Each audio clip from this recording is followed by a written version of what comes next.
Yo, what's up, What's up, fellas? dude? Hey guys, How we doing? good? Good. Danny, have you met Josh? Josh, Danny? No, I I don't don't think think so. so. Good to you. Danny, Good to hear, man. Danny's a I friend of mine down in St. Pete, and I thought he'd like the healing discussions, the health discussions. Josh has been a client of mine for almost 4 months now. We've been working Nice. together for a while. Yeah, yeah. He's Yep. been doing the breath journey. Yeah. What are uh, what are some of the biggest changes you've noticed, Josh, in the last few months, if Uh, if any? I think I like the feeling I get physically immediately after a session. I Hmm. think that is the one thing, but frankly speaking, I've not felt any changes apart from that. Might Okay. have to do with a lot of the changes that I'm just going through, right? So, yeah.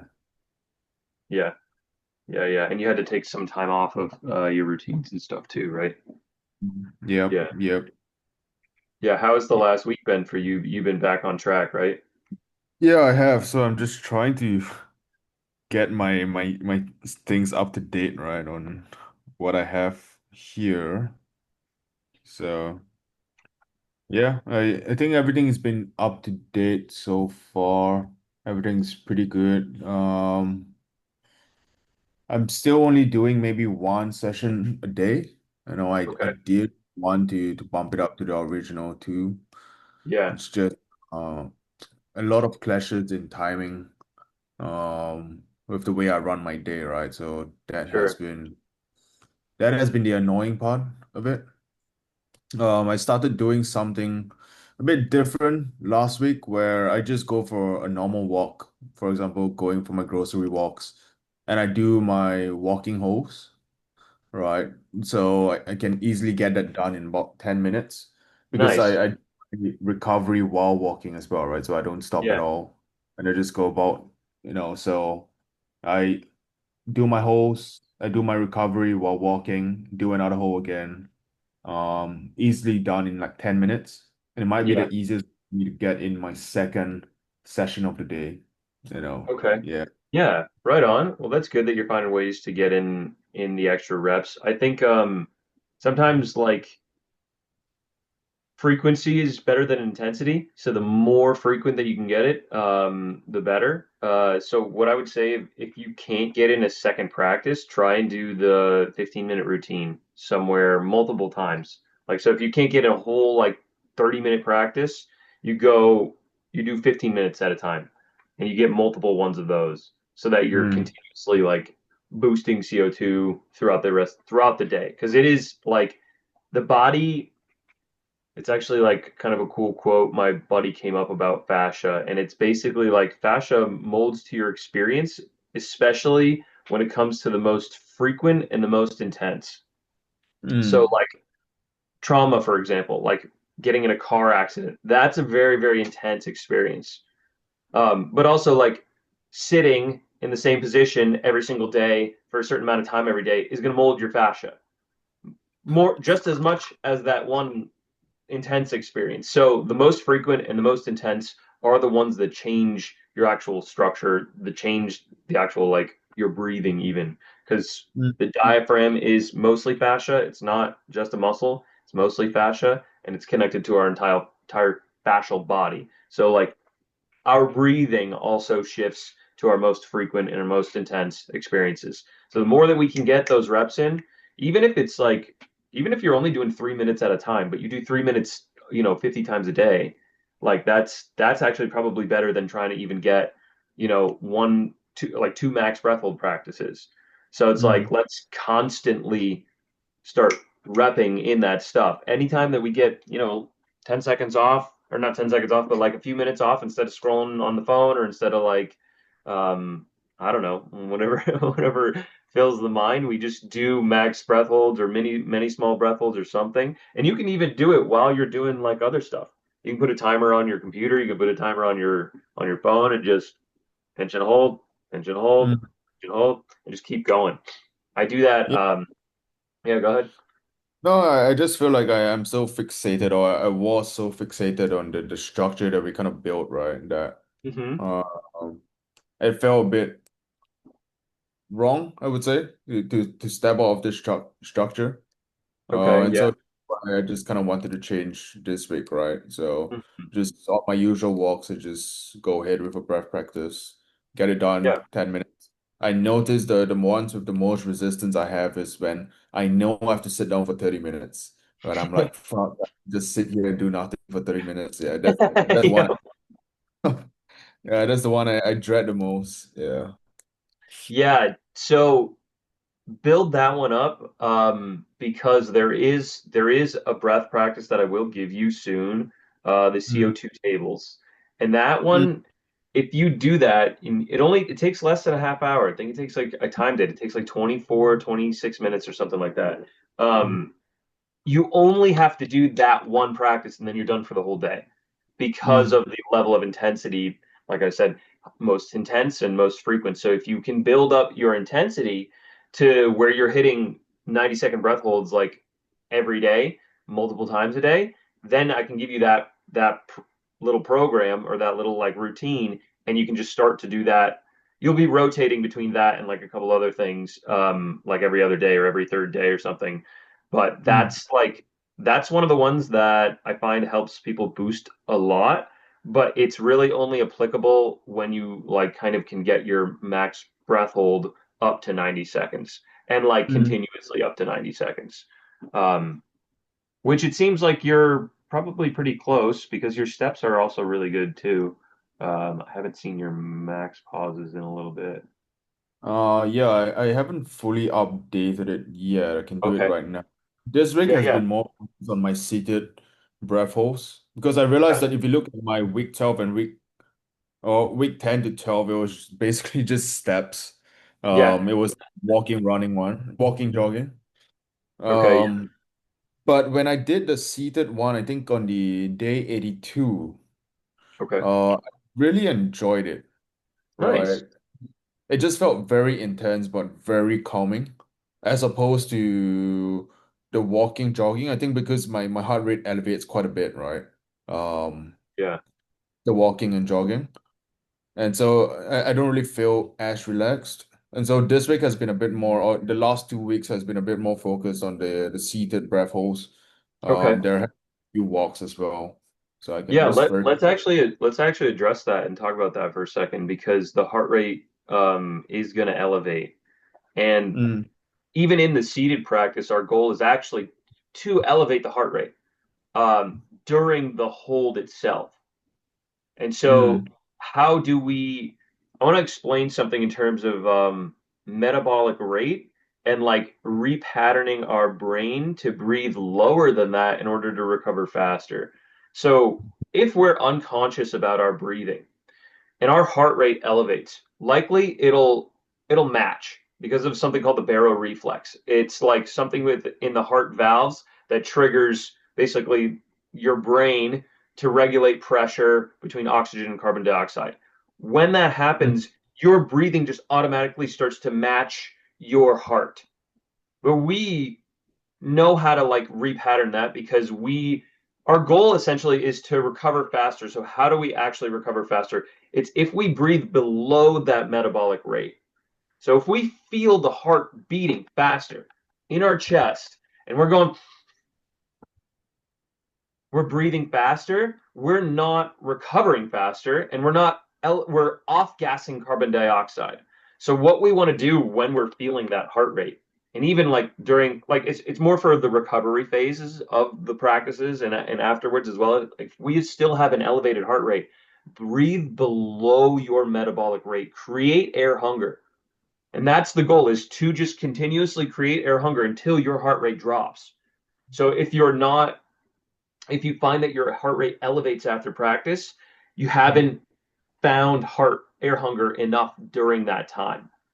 And it's the air hunger, like us reducing our breathing and breathing light as we can. That's like the goal around this whole thing is to just breathe light.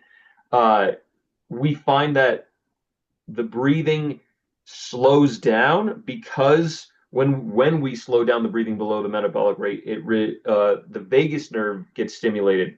So it's like that the carbon dioxide pressurizes the vagus nerve to release that hormone called acetylcholine, which then sends a signal to the heart rate to lower even more. So we can do this literally by performing air hunger. We can just reduce our breathing rate just by, or sorry, our heart rate just by like slowly low breathing. Okay, so as a Extending our recovery, so yeah, the main thing is as a recovery after doing my air hunger, I should do a recovery through um what was that called? Breath holds in some sense, like mini breath holds. yeah, Uh air hunger, right? yeah.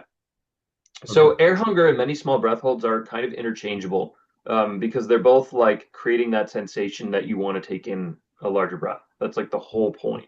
So that sensation right there, that's what we're working with, and we want to just like allow that sensation to create volume in terms of like the sensation itself, like the loudness of the sensation. We just want that to stay in our body as we kind of like relax. And so it's like, Mm. let's use like these cues where we can like relax our face, relax our jaw, relax our neck, relax our body, relax our belly, relax our like our just feel the weight into the ground of our feet, like all these things that allow us to like kind of settle and ground while creating this sensation because it's a sensation that sometimes causes tension in the body. So like when we're like this is like it doesn't feel good to do air hunger, my body's tensing, but if we can actually relax while we do it, that's when the adaptation occurs. And that's when CO2 is allowed to like actually dissipate throughout the body and like more oxygen can get to your cells and dilation occurs and relaxation occurs. So it's like we're fighting for this little moment and it's not always going to happen, but we you know when it does happen, that's the feeling good afterwards. That's what creates that. It's like we Mm. get this sensation where we're like fighting this sensation that's loud, but we're also trying to relax, and in between that is when it's like something will break at some point. We just have to trust that it will, and it happens with me every time I do air hunger. And especially I actually use it a lot to clear my nose. So like if I Mm. have any like if I'm not 100%, I'll just perform air hunger until my actually past the point of when my nose starts to clear because it takes a little bit longer for it to like fully develop.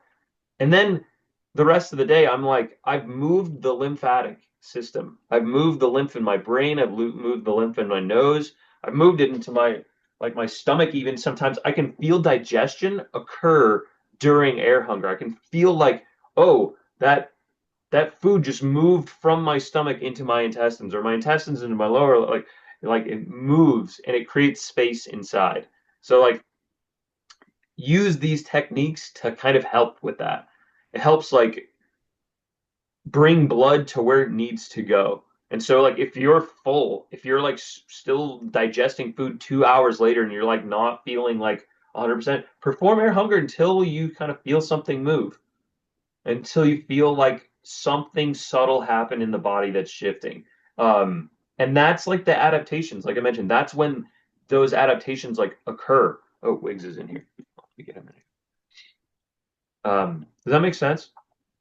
Yeah, it does. It does. What I noticed actually when I was doing the walking and jogging one is that when I start jogging and when air hunger gets very strong, my legs actually go a bit weaker. I can Okay. feel the tension, you know, Yeah. and I know that's not very good, but I constantly feel that tensing there. Hey, Wicks. So like during the hold itself. Yeah, when I'm like jogging after So I stop. that Yeah. is so you're actually feeling into basically what lactic acid does to the body. So when people hyperventilate or they breathe too fast and they try and exercise, they basically get the same thing. They get tensing or cramping, and that's like oxygen not getting to where it needs to go. However, when you take that next breath in and you try and relax and you're like doing all these like recovery breathing techniques like the cadence breathing and the air hunger, that is actually facilitating more oxygen to those tissues. Do you feel like you're loose afterwards, or do you still feel that tension throughout the whole practice? throughout the whole practice, I guess, like if I do 5 rounds, maybe 3 or 4 rounds of it, I can feel my leg tensing, like my calves a bit. Okay. So that But might it be, yeah, go ahead. very quickly, while I'm recovering, it goes away again. But if I go another round, it just comes back again. Okay. And it does it stay longer afterwards, or is it more just like no? I guess Okay. So it, that's it likely, yeah, it sounds like it's like tensing up. It just feels like I'm holding tension while I'm trying to. It's as if, I'm holding my yeah. breath. That was like, yeah. So it's not surprising that the calf is getting some of this tension because the calf is considered like a secondary pump to the heart. Mm, Like it's it's what pumps the blood back up from the legs into the heart. There's like specific muscles, like that one big muscle that looks like an upside down heart on your calf. Like it is your calf essentially. It's like okay. here. That's like that's what pumps blood back up. So it's with the breath hold, we're starving ourselves of oxygen. So it's what's happening in the cells is that the muscles, the tissues are using the available oxygen. They're using Mm, what's available. And when there's nothing left, it's going to create tension because it's going to start to like search for more.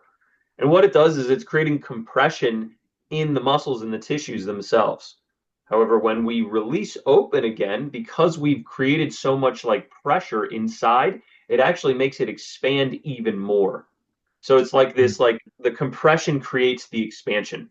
And it happens with our diaphragm, it happens with our lungs, it happens with our rib cage, it happens with all these different parts of our body. We're working with this like expansion and contraction within our body and like making both more intense so that we can settle like kind of in the middle.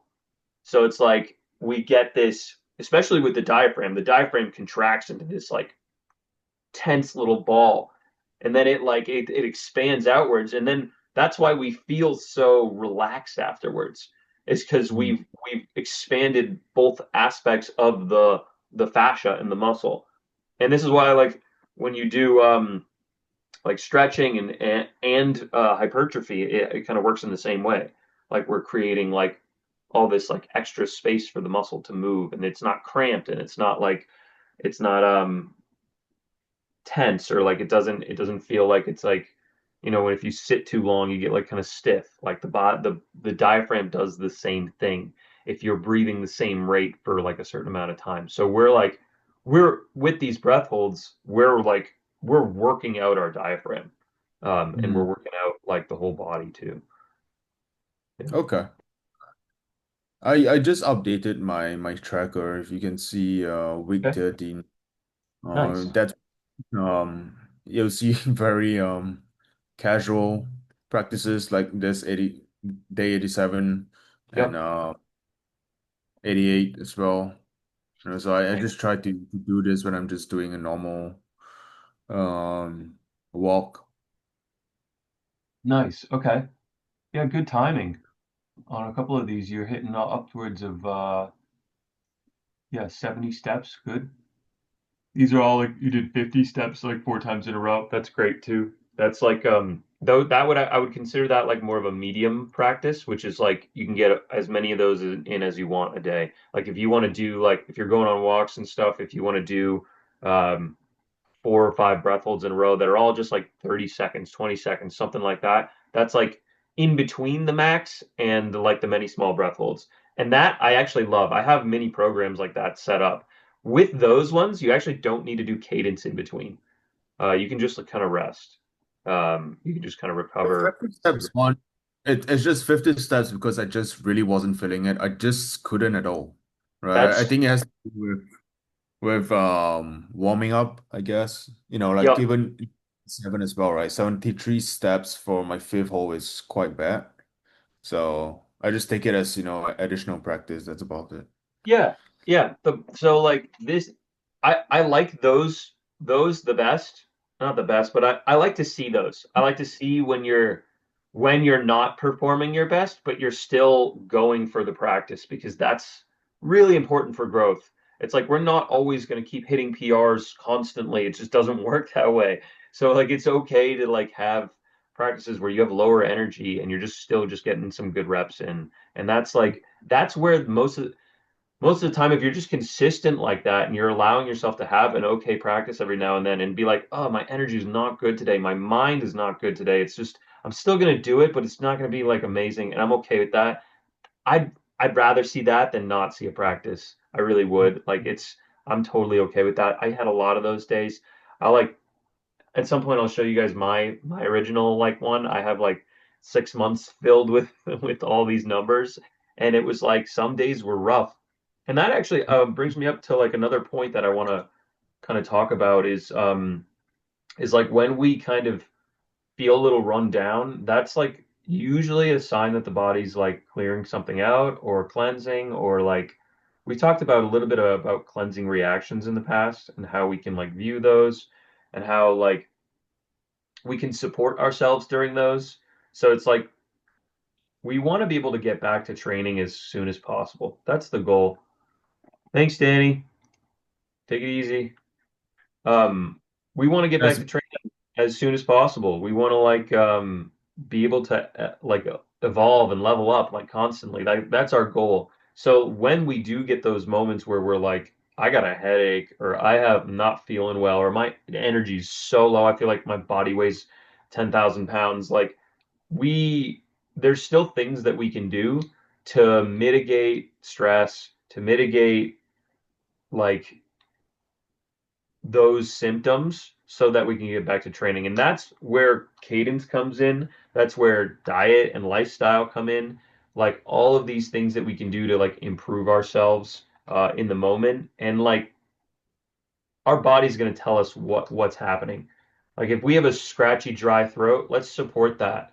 If we have so much mucus coming out of our nose, like let's support that. Let's use the white flower oil and some breath work to get it all out. Let's grab a tea to support the throat. Like let's maybe do a massage on our body if we're feeling tense. Let's go on a walk. Let's do cadence breathing, especially cadence breathing if we have any type of energy thing going on or a headache or something that's like actually a little more intense in terms of cleansing, we want to like use cadence as much as possible. That's like a big energy booster and it Mm. helps facilitate healing quicker because it slows the breathing rate down. And when we can slow the breathing rate down just intentionally, like automatically, or not automatically, but like with intention by like focusing on the inhales and the exhales, we're just doing the work that our body like is trying to do automatically and we want to like give it that. We want to support it that way. So cadence breathing is huge.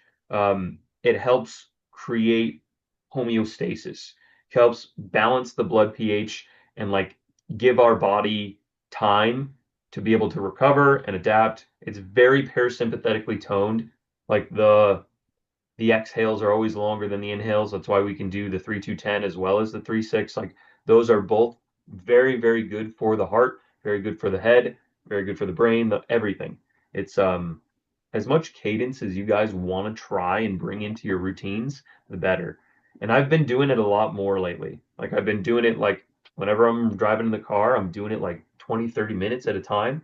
Um, I actually highly recommend like doing 30 minutes of cadence breathing and then doing your practice and seeing the difference because it does really create such a parasympathetic tone that you're so relaxed. You almost don't even need to warm up when you do cadence breathing. You don't need to do too much like CO2 work to get right into your max breath holds. Oh, we're Mm. specifically talking about 3-6 or like three Uh, two ten. both. Well, so 3-6 is where you want to start if you're not able to do the 3-2-10 with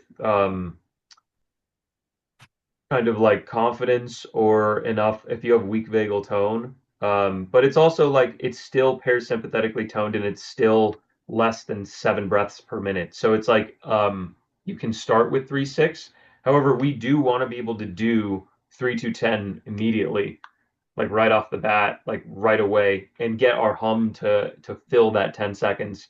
If it doesn't, even if we want to start the 3-2-10, we go 3-2-6 and then we chill out and then we wait for the inhale and then we go 3-2-7 and we're trying to extend that hum or that exhale longer and longer. Uh, there's even like you can go even deeper with it, but it just sometimes it just takes longer. You can go from 3.6 to 3.10 to 3 to 20. You can get 2 breaths per minute. Eventually, you can even get 1 breath per minute. And that, if you can find the path to get to that, that's some like deeper level meditation stuff. When you're breathing 1 breath per minute, then you're like, let's try 1 breath a minute for 30 minutes. Let's take 30 breaths in an hour. And then you're like try that, guys. Like I'm telling you, try that. Like your whole body, your whole nervous system will shift and you'll know your mind will become so still that like that 30 minutes feels like 3 seconds. Uh, Mm. that's where the breath work kind of like goes to, and where the it's kind of like what the essentially what the Bolt score is like what we want it to go to, what we're like the ultimate goal for us, and it might not even happen like in our lifetime, just like with humans and how we like I don't know, like our environment, our lives, our trauma, whatever. Not everybody's going to be able to hit that, but the goal is to be able to like not need to breathe for a minute. That's a 60-second Bolt score. We don't feel the pressure of carbon dioxide rise until 60 seconds into a breath. So that's like that's why 40-second Bolt scores feel so good. 30-second Bolt score feels so good. Like I've been way more content in my life living above 30 than I had living below 20, living below 15. Like I felt healthier. So like that's the goal is to get it to just kind of keep going higher. But it's like everybody's different. It's hard to get it past 50 without like I actually honestly don't know all the answers to that because I've tried to get it past 60 and done like some deeper stuff. I'm like sitting around 42 right now. That's like my bolt at the moment. Uh and I'm like okay with it right now just because I'm working on other aspects of my health. Like I'm doing a lot of training still and I'm working on my posture and I'm working on my like building muscle and building fascial connections. And I think that's actually one of the like I am going towards that route because I think it will help with breathing overall. Like I think it will impact my baseline a little bit for when I go to attempt to do even more with the breath. I am still doing like I'm actually doing last week last Friday I was doing uh squat holds. So I was taking an exhale with almost 200 pounds on my back and squatting 5 times and then breathing in again. And then I would do that probably 5 times. And dude, my legs feel so incredibly strong and connected. And that's like where I'm like just exploring more of the fascial body when it comes to breath, and not necessarily the like the Bolt score itself. But I do know that like the breath creating the baseline with breath holds first is better than trying to like go into doing squat holds. You know what I mean? Like get the breath there first before you kind of like add in anything else. Um, yeah, that's where like my training is right now. But I do think it is possible to get past 60. I just don't know if I have the answers right now for it. I will continue to find them. And I think my coach is like, he's aiming for that. He's still looking towards improving that. There's other markers obviously than the Bolt score. There's the max pause, and then there's heart rate variability, there's low resting heart rate, there's all this stuff that we track and gauge constantly. And each one tells like kind of a different story. Like the max pause tells a different story than the Bolt score. So does the heart rate. So does all these things. So there's so many different ways to work each one of these. And he's my coach has talked about the neurology behind it all, uh, and how to like improve your sensory cortex, your senses to be able to like actually feel into uh, the changes that are happening in your body. I think that's like one of the biggest translations that I've kind of gotten from doing some of his work is a greater sense of my subtle body and the nervous system itself, and like how I can feel the actual things happening when I'm going through my practices, when I'm going through my workouts. Like I don't just like go and just yank stuff around in the gym. I'm like very, very intentional with every movement that I do. My head is in a certain position, my rib cage, my pelvis, my breathing is so on point. Like I exhale and then I lift, I grip, I like pressurizing the ground. There's a million cues going on for every single exercise. And every single time I do breath work, I have a million cues going on in my head.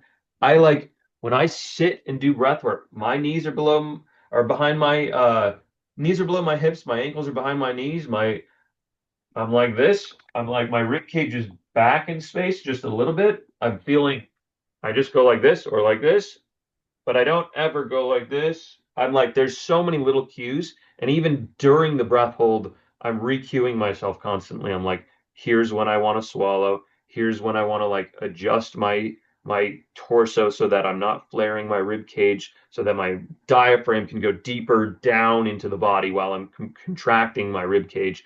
All of these things I'm like working to create a better rep, a better breath, a better everything. So continue to do that to your own practices too. Like add in those little cues. And I think honestly they help me when it comes to the mindset stuff because I'm like not thinking as much about the emotional aspects of thing. I'm just thinking about like what can I do in this moment to make this the best? What can I fix? What can I like adjust or like make a little bit better so that this breath hold can be the best breath hold in this moment? So I'm like always moving it and it's, everything that I do, all the weightlifting, all that stuff, I'm super intentional about everything that I'm doing for my body. Um, Yeah, and same yeah, thing with, yeah, yeah, yeah. Go ahead. just curious, do you think the CP of like 50 is the barrier that you're trying to break through? Or? So like I've gotten mine to like 55, 56 for like it was like that for like I think almost 2 full months. Um, I don't know what the barrier was for me for that. I think it was I think it had something to do with my genetics, if anything. Uh, like there's things that hold me back in that sense. Um, that's a really great question. I think some of the neurology can hold people back, and I'll expand on that in a second. Uh, there's a lot to do with the ego. There's a lot to do with the mind. Um, I think what holds a lot of people back can also be like community, like not having people to reflect with and to like grow with. I think when I got out of my program and I was just practicing on my own, it sort of got lonely. And I was like, Mm. this kind of sucks.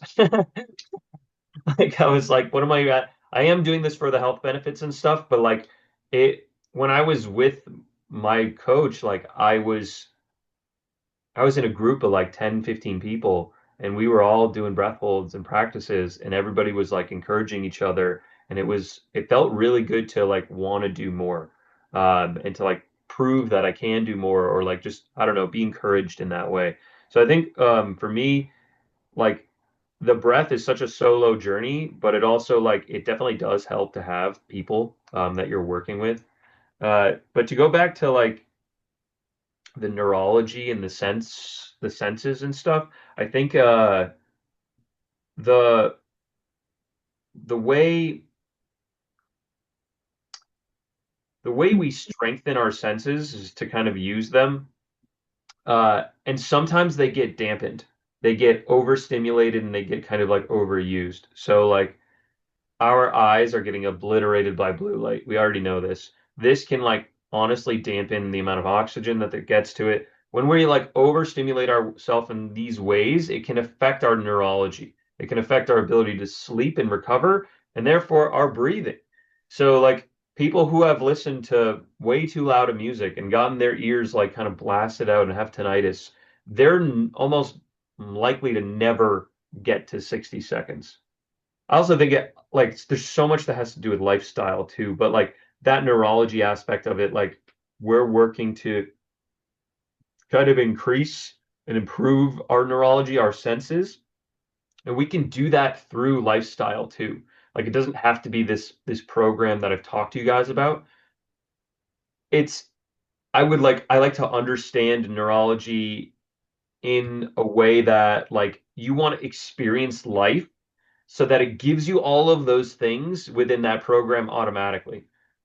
So like that program is lots of humming, lots of uh like eye movement, head movement. Like you should be able to get kind of all of that throughout your daily life. You should be able to like move your toes, move your head, move in coordination, motor and sensor inputs. So get the sensory input into your eyes, get the sensory input into your ears, speak and sing and chant and hum. That's super important for health. Like if you're doing it on your in your own, like with your headphones in while you're walking to the whatever, like go for it. Like start humming, get more vagal tone because that's part of the sensory nervous system. That's part of one of the biggest nerves in our body is the vagus nerve, and that one really responds so well to voice. We used to like as human beings before we like I don't know, fucking 12,000 years ago, we used to be into like somatics. I don't know if you know what somatics are, but like it's basically creating shapes with sound. And like there's like thoughts about like the old humans and like before like we transformed in certain ways, we used to use our voices like so much more. Uh, there's like theories, like I don't know if they're conspiracy theories or not, but basically people think the pyramids were built with somatics, like a bunch of guys like humming so much that like it literally lifts up massive rocks or moves them or places them, like cool shit like that. So we have that in our DNA and nervous system, if you want to believe that. But we also just like have the ability to like access those things throughout our daily life. So there's all these different ways that we can connect with that. Making sure we're turning our head, making sure we're looking out into the distance. I think that's like another thing that's one of the nerves is like distance, short and long. And I've heard that like you can improve your own eyesight by like looking far, like looking as far as you can off into the distance. Like it doesn't always work depending on your climate. And if you're in Massachusetts, it's hard because there's a lot of trees everywhere. But climb up to a mountain and like look as far as you can, and that's a really amazing thing for your health. Or even across the ocean or something like that. So there's all these like ways that we can improve neurology and therefore like improve breathing because we're strengthening those things. Um, I want to continue to kind of touch on this barrier. So, um, diet and lifestyle are like so huge with the breathing. Uh, Mucus is like a big thing. Mucus is what helps us build muscle and strength, and it's necessary for a lot of things. However, a lot of people, like 99% of the people in the world, are overdoing it with mucus forming foods. They're overdoing it with kind of just like processed foods or like oils or things that are difficult for the body to actually create mucus to pull toxins out because the mucus is there for a reason. It's there for like when you see a baby and they got mucus all over their face, it's because their body's like open and cleaning and cleansing. And we can actually learn so much from babies. Like babies have an insane amount of brown fat in their body and they can like metabolize things very quickly. Like their hearts are moving and beating so fast and they're like second they eat something, they're an hour later they're shitting it out, like they the way they take in things, their lymphatic channels are open. They cry a lot. They have snot coming out of their nose constantly. They're getting rid of stuff. Now, over time, that can build too much. Like we can have too much mucus in our body. It turns into like mucoid plaque and like build up and it happens not just in our gut, like we think about mucoid plaque in there, and that's how you see people with those big bellies. That's all like mucus and shit, like basically, and it's like stuck on the inside. It's like they can't scrape it out because they're not giving themselves the proper nutrients or the right foods to be able to actually get it out. But it also like it's not just in the gut; it's also in the brain and in the face. We have our own lymphatic system that's like above the neck called the glymphatic system, and that gets cleared out when we do breath work. When we do unblocking the nose, that stuff is like getting out of our system. When we can get the nose running, especially if it's not 100% open, when we can just get it more open and running, that's like so good for us. And it tells us about how much mucus is in our system. It tells us about like how much more breath work we need to do, how much more detoxing potentially we need to do. So like I love this concept of like you are your own doctor, you're your own medicine man. Like look in the mirror, feel the things inside your body, look in the toilet, look at your look doctor toilet, doctor mirror, like look at these things, feel these things, and know where to go from it. And use these tools like the breath work, like the movement, like the weightlifting, whatever it is to create a better body, so that you can have a healthier and more full life. It We all want to feel good. We all want to feel better. And we've definitely not been feeling amazing our entire lives. There's definitely been low points. I was looking through some old videos and some old photos of myself, and I had like, dude, I had like hypothyroidism when I was 10 years old. And so my body was like, how do I explain it? I looked like a pear. Like I had the pear-shaped body. I was like, I had like pretty much no neck. It went from face into shoulders and like kind of a fat body. Like I had like it was very difficult for me to lose weight. I was very sluggish all the time. Like my gut and my core were like never used. I was like very heavy in the midsection, like the weight comes over, like it's like muffin top type stuff. I was not healthy. I was not doing well. It was tough for me to do like any physical exercise, any activity. I even had that like up into my late 20s. I still had a little bit of that. It wasn't until I started to like honestly do a lot of the breath work and the cleansing that like my core started to come in a little bit. I started to shave off some fat. I started to like there's a lot to do with hypothyroidism and thyroid health in general. Like I know that now after kind of going very, very deep into the breath and like only into the breath and only into fruit, because the thyroid responds well to certain types of foods. And however, saying that, like the breath and the fruit that I've done in my life, all that type of energy that I put into my body, it helped kind of clean out the lymphatic system and make it so much more efficient because I was so stagnant back then, man. Everything was stagnant about my body. I'm gonna see if I can find a picture of myself. Yeah, here. I don't know if you can see that. Yeah, if you show us about. It's a little light. It's hard if you reduce the Oh, brightness. there it is. Yeah, close enough. Like my neck and my face was like puffy and thick. Let me see if I can find another one. Do you have a full body picture? I gotta look back again because so I was posting some stuff during the pandemic and my Facebook got deleted. Um, is what it is. So I lost a ton of those photos of myself when I was younger. I don't have them. I lost one of my phones when I was younger too. So I like whatever. I just don't have a lot of photos of myself when I was younger. But here's another one of me in college. Like you can just see kind of like the almost like the puffiness is still kind of there. And like me now, I'm like that's like what I am now. My chin, my neck, everything's like I've done so much fascia work here. I've done so much fascia work all over here that everything's like clean and flowing now. This is what the breath work kind of does. It makes it so like it honestly helps with aesthetics. Like we're working to like reduce kind of like the puffiness in the face, in the neck, in the body. That's all inflammation. That can all be like a sign of inflammation in the body. When I was at my worst, man, uh it was bad. Like I was probably like 210 pounds.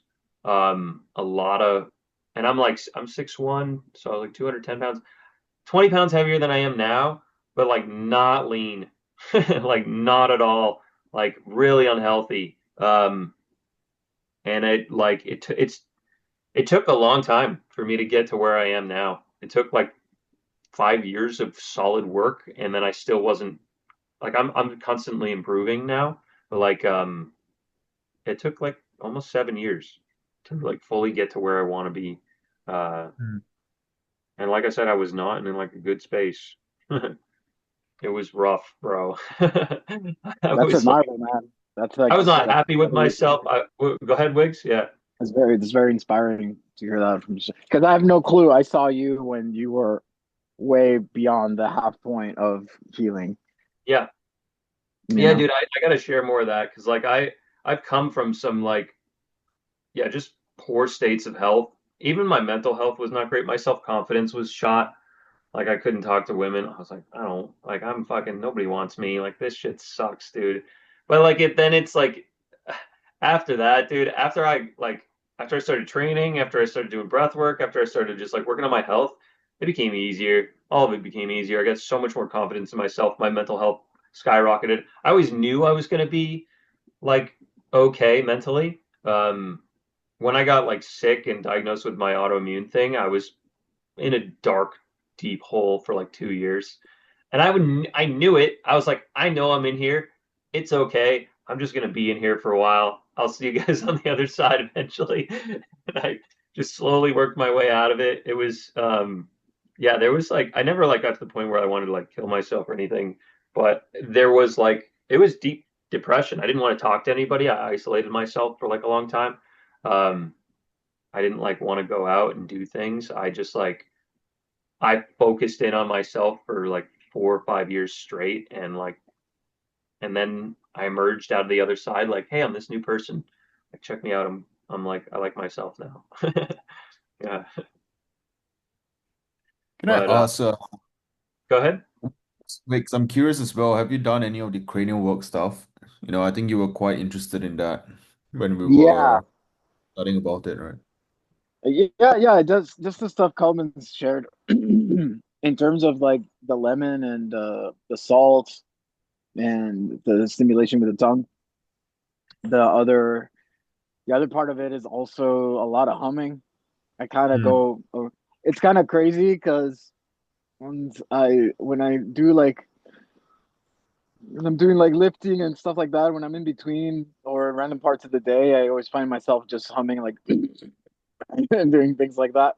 Mm-hmm. Or whenever I'm really gonna like force myself, if I'm forcing myself, sort of like biking uphill, for instance, like I'll try to find a cadence where I can actually like hum, which is interesting. Mm. Um, I think the humming thing is one of those that's just kind of default. Uh, I do it less more than I did probably a few months ago. So that's a cranial nerve thing for sure. Another thing that I've been doing is the hyoid bone, and Awesome. I had a call with a few people, and making them do this was very new. I was like, oh man, I wish I could tell them like all the benefits that this relates to, but it's tricky because it just feels like you're literally choking yourself by grabbing Yeah. your atoms up. So I'm just going to interject and tell you what the benefits are. So obviously you're improving vagal tone by humming, but specifically you're targeting the larynx, which houses the thyroid. And so you're working with just stimulating that gland itself to kind of produce more. So it pumps lymph within that gland. And that gland, if this gland is stagnant, like if you're, that's hypothyroidism. That's essentially hypothyroidism. There's a lot of people out there that have like minor levels of hypothyroidism, and it's just from stagnant lymph in this area. So it clears and pumps lymph here, but it also stimulates because your thyroid is so connected to your hormones and your pituitary glands and your other glands. So it's like it pumps and connects those glands, the hypothalamus, the pituitary, the thyroid, and the adrenals, there's like an axis there, and it plays a part in that as well. So it's like it's connecting all of those things together and just improving vagal tone. So that's what you can kind of say. You can just yeah. That's awesome. The thyroid is our lymphatic system. It used to be called something else. It wasn't always Hashimoto's thyroiditis. It used to be called Hashimoto's thyroiditis instead of hypothyroidism. Hashimoto's is like there's like a guy who like learned about it, but basically like if this is slow, your whole lymphatic system is slow. If this is fast, it's actually a little bit too. It's working a little bit too much, and it needs to kind of slow down a little. And that's when you can have like excess sweating, heart palpitations. There's like other signs and stuff, irregular like hormones, like sex hormones get a little weird. But yeah,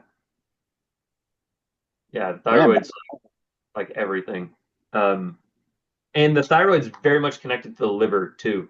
So if you ever do like some sort of liver support or liver cleanse, it's going to impact the thyroid. And that's like why the liver is connected to skin and hair, and why like people with hypothyroidism have like hair loss and like dry skin and like all this stuff is because their liver's not functioning properly too. So it's like there's a lot to the thyroid. It's connected to all of the organs. Man, that's fascinating. I never connected it to that. But please continue. I don't know if you wanted to say more. No, that's pretty powerful. Yeah, there's always more stuff. So on top of that, the cranial nerve, another cranial nerve thing that I kind of gravitate towards besides like the neck thing, definitely the scalp massaging. Okay, yeah. It's been like massive. Specifically like in the below the occipital lobe, behind the neck. It gets so freaking tense there, and even when I'm doing breath holds, I'll feel like my neck pop sometimes, like one of the vertebrae like release air, like when you crack your fingers. Oh Because yeah. it's like there's an expansion that needs to occur. So anytime I've been doing like some of those breaths, I literally try to relate back to waking up and stretching in the morning, like, Oh yeah. and it just feels weird, but once I go, it's Do you know that that's called something? Wiggs, did you know that that's called something? The type of stretching you do in the morning? No, actually, no. So it's What is it? It's called pendiculation. And it's basically what we do when I do those pendiculation, yeah. When we do the eccentric arcing stretches, like so the neck one, this one, and then what is it? What's the other one? Neck one, this one. Oh, and the star pose. That's basically the same thing. It's like a full body stretch because it's like all the way from your toes to your fingertips, and you like want to get the whole body involved. That's like what tiger stretching is kind of all about. It's like creating that like almost like a yawn with the body. Yeah. Yeah, so it's funny you mentioned that. Another thing you were saying about with the yawning. So whenever I get impulses to yawn, it's still like more beneficial to yawn with my mouth closed because I'll get more internal expansion. No, it doesn't matter. Yawn however your body wants to yawn, and now I'm yawning. The yawn is I don't know, we can't explain why it's contagious. However, I can explain how it connects to breathing. There's nothing wrong with yawning. Yawning is actually like a really important thing for everyone to do. What it does essentially is it stretches your alveoli. So it stretches the little sacs that are in your lungs, and it kind of connects to the ones that are like further in those like little tendrils. So what it does is it allows for a deeper breath to occur on the next inhale because it's like a stretch. It happens when our breathing gets a little too shallow too often. So like usually like we're winding down to bed and we're like barely breathing because we're like really tired. That's when the yawn occurs. And that's when it's like, let's stretch this. Let's get a little more oxygen in the body. Let's like deepen the inhale like expand the inhale by stretching this part of our body real quick. Um, when it's a bad thing is when there's frequent yawning, when it's like a dysfunctional pattern, when it turns into like a breathing pattern as opposed to just like, when you're just tired and you're ready to go to bed. So if it's something that's constant, that's not good because it's the pattern itself is almost a gasp, or it can turn into a gasp, which is a quick breath and not a slow, low, light, and deep breath. So if you see somebody who's constantly yawning, the best thing for them is to practice circular breathing in general. It's for them to get into a cadence breath. So, because cadence also, because we're taking in such deep breaths, is also stretching the alveoli. It just does it in kind of a different way. One's less like the yawning is actually like kind of very, very much like connected. It's like that, like when I do the eccentric stretch, it's like we're stretching the alveoli from the inside out. Whereas like cadence breathing is more like just doing this a bunch of times. While this can help kind of create the same thing over time, it's not as like intense or as like, yeah, like ripping apart like the tissues as much. Like, it's not ripping apart the tissues, but it's like opening them. Um, but yeah, kind of cool fact about yawning. Wow, that's awesome. I must have yawned like 6 times while you were explaining. Yeah, while I was talking about it, I saw that. Man, but yeah, on top of the other cranial nerve stuff would be that, and then the eyes. I know that I looked at some stuff as well from this person that also does on Instagram. I forgot his name, but it's kind of like another cranial nerve guy who's been doing it for years, and he was doing some really nice, interesting cues for muscles, specifically. Well, the ones that deal with the head, definitely one with tracing the eyes, where you kind of put like 2 fingers and then you move side to side and like that. Not to the Yep. point where you see that, not to the point where you see your nose, because at that point that both of the eyes are not locked into it. And then doing that like 5 times. And then there's the other one with going forward and backward, but never get it close to your face to where you see double, just to where you can see this one thing, and then tracing it like that. And Mm. the interesting thing about it is that it helps with a lot of the motor functions and other things as well connected to it. The eyes have these cranial nerves, and the way he tests it is focus where you can do like your arm and see how far you can just take your arm and like push it back. And if Yep. you do any of these cues, because everybody's cranial nerves are wired differently, like nobody has them the same way. All the exercises can be the same, but how it reacts to your body is very individual. And after you do that and then see how comfortable can you increase the range of motion to turn, say, like an arm or a stretch. So that was something that was very revealing to me, and when I dug into a little bit of the cranial nerve stuff. But the biggest There's things I want to apply them for is to essentially get better body response, but also get better reactions for any any parts where I'm feeling like a lot of pressure or anxiety or trauma or anything of that. That's very mental, and it's freezing my nervous system because it's kind of in a fight or flight situation. So learning to manipulate that so I can cut through that barrier. yeah, yeah, well said. I was gonna say something else. I forget. Uh, Or with the eye tracking. oh yeah. So there's one that we actually haven't done yet, that he added like late in the program. But basically it's called convergence. And if you ever have like vertigo or you get like dizzy really easily, this is like a really good one for you. Basically, you take a cup of water and you like hold it out here and you look at it and you just bring it up to your chin and then you like go like you just do that like a bunch of times.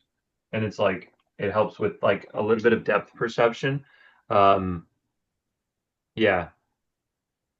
And it's like Like a super bunch. simple. Yeah. It's like it's just the thing about these is like a lot of people have kind of issues that they don't even realize when it comes to the cranium and the nerves. and trauma can like disrupt some of the patterns that we have in terms of how we see, how we create stability in the body, how we create safety in the body. So if somebody has like had trauma around convergence, they're going to get woozy when they feel depth perceptions off. So it's like these are just like little tools on how to like kind of strengthen each one of these. However, having said that, a lot of people are okay. Like they don't actually need to strengthen some of these things. Um, it just the program itself gives you like a little bit of a roadmap to be able to like test out your actual senses and to like feel into them and be like, oh, okay, here's actually like I can actually strengthen this. I can make this a little bit stronger. It's not as it's not as good as I want it to be. So you can work on it. Uh, Yeah, yeah. I'm gonna be honest. I get car sick if I look at my phone, and I get like that super. I think everybody gets I that.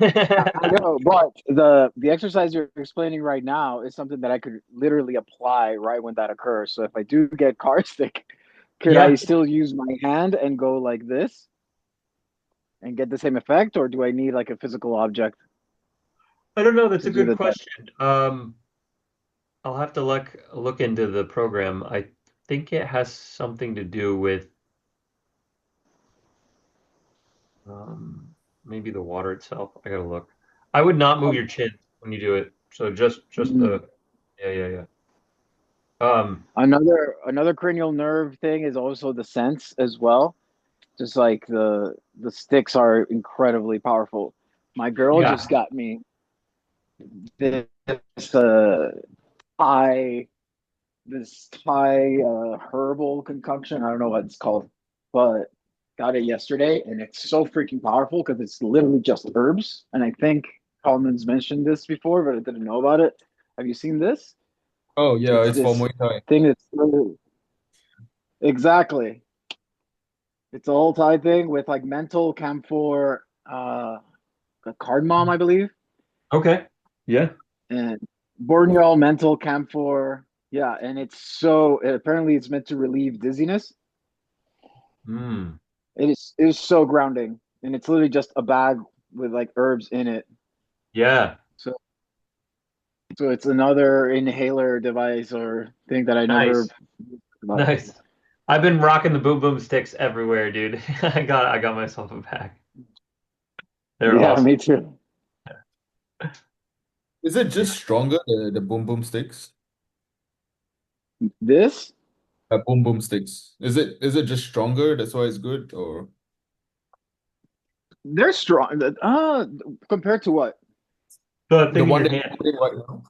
What you're using right now, Compare. is it? Well, this is. I'll show you the ones that I had before. I had these ones called Moxie, Uh-huh. and these ones are very, very gentle.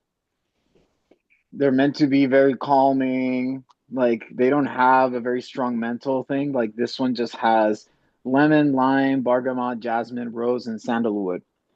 So Mm. it's like lighting an incense almost, and it's like just so calming. It smells great, but it's not expanding the. Mm. It doesn't have that nasal expansion you get from the other ones. Yeah. So in terms of compared to that, incredibly different. Compared to the Olbus stick, I'd say almost the same, but I just love the flavor profile from the Boom Boom sticks way more. Yeah, I do too. They have Mm. a much, yeah, they have a What better. what about what about compared to the little thing that was in the that you just opened up? I had No, it. compared to this, Yeah. Boom Boom sticks are way harder. This is just Okay. just feels this just feels natural, Oh, where okay, gotcha. Yeah. where you're actually breathing in herbs, but because I mean, if this was in a stick form straight into my nose, actually no, it's like the mental and boom stick is way more intense. This is phenomenal though because you can feel. I don't know if it's the oils or something, but if I breathe this with my, oh my god, if I breathe it out, it gets into my eyes, bro. It fucking sucks. Oh, And I know if you like breathe it out, it like the all the dust from the herbs kind of like gets into the air and like it's the you. mental and all that gets into the air, bro, and you can just Yeah, feel the that breath. sucks. I can feel it in my eyes. So I know this thing is like alive. Yeah, yeah. this is how I know it's like I gotta respect it. Yep. But yeah, I've been doing that. It's very very grounding, and I can feel like the salivation in my mouth, but the boom boom sticks just like gave me 0 to 100 very quick. And the Mm. thing about the boom boom stick, where is mine? Uh, yeah. So the thing about this is that it is extremely powerful to just hold it here and then just do single nostril breathing with the boom boom stick because the Mhm. breath reduction is incredibly potent. Like it forces you to have to breathe out of like a little straw. Yeah, Wiggs, I do this. I do that too. I've noticed it's really, really powerful to just like seal one nostril and just try to breathe through one. You take like 3 breaths. You can seal it with this.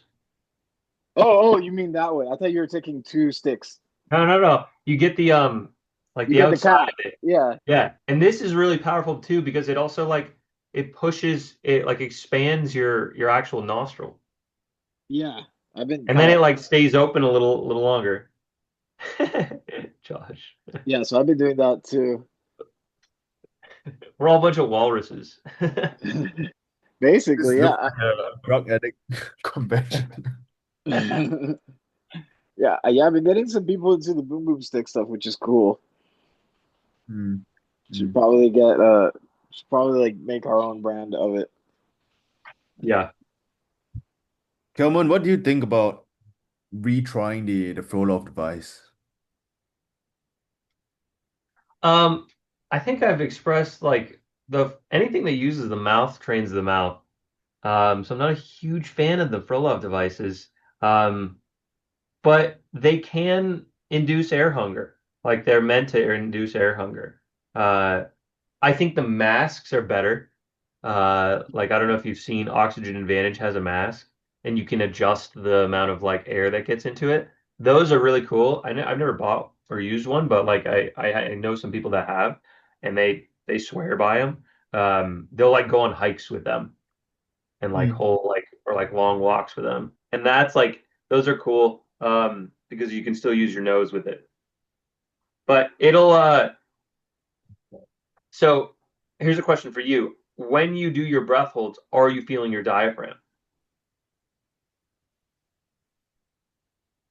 Good question. I don't think I know the answer to that. So, Okay. So the when we pinch and hold, I want you to like focus specifically on your diaphragm. When you Mm. release your nose, your inhale, pay attention to how smooth the inhale is or if it's choppy. Mm. So this is another aspect of the breath training that's like so overlooked and so important. We want that next inhale to be so smooth no matter how hard it takes to do that, to create that. That is what's stretching the diaphragm in that eccentric way. So when we breathe in, it's concentric. When we exhale, it's eccentric. We actually can perform better with eccentrics because we're bringing the muscle through a full range of motion. If we only teach it to contract, it's gonna be kind of stuck in contraction.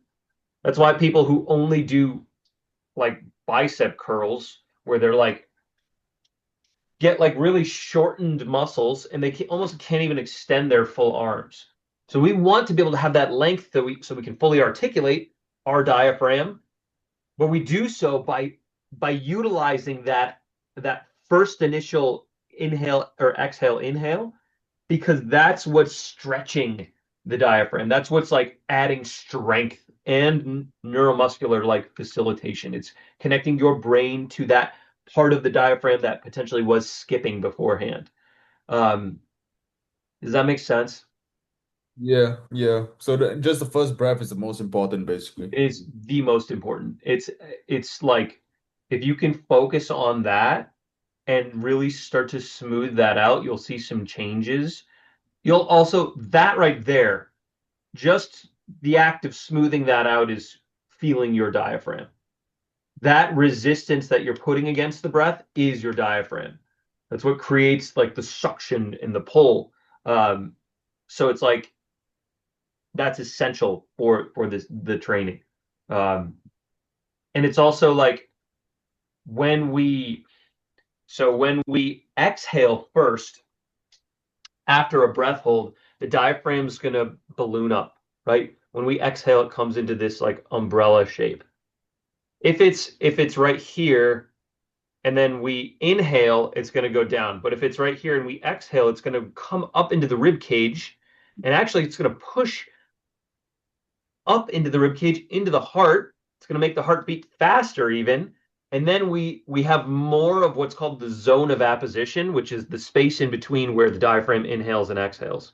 So like it's like this space right here, we want to expand that autonomically by training the breath like that. So you remember I was talking about that expansion and contraction? Like we're working with that with the diaphragm so that it's like we're stretching the both parts of it, where we're contracting it and where we're expanding it. So we're working within like almost like stretching it both ways so that when it lands in the middle, it has more space to activate and to be utilized. But so when I am going to let go, I should exhale before I inhale. Yeah. And I should exhale gently and inhale as gently as possible. Yes, exactly. Yeah. Yeah. Okay. And you can think breathing light is like the goal here. And that's what's going to help you like get into the other dimensions, light, slow, and deep. Like light is going to make it so like, because if you do a breath hold and then you breathe out and you go, that's too loud. That's not going to be as like you might have control over it if especially if you like make the noise, but you breathing light is going to make you create more strength with the diaphragm, and it's also going to open up the airway a little bit more too. So it's all about breathing light. Yeah. Mm, okay.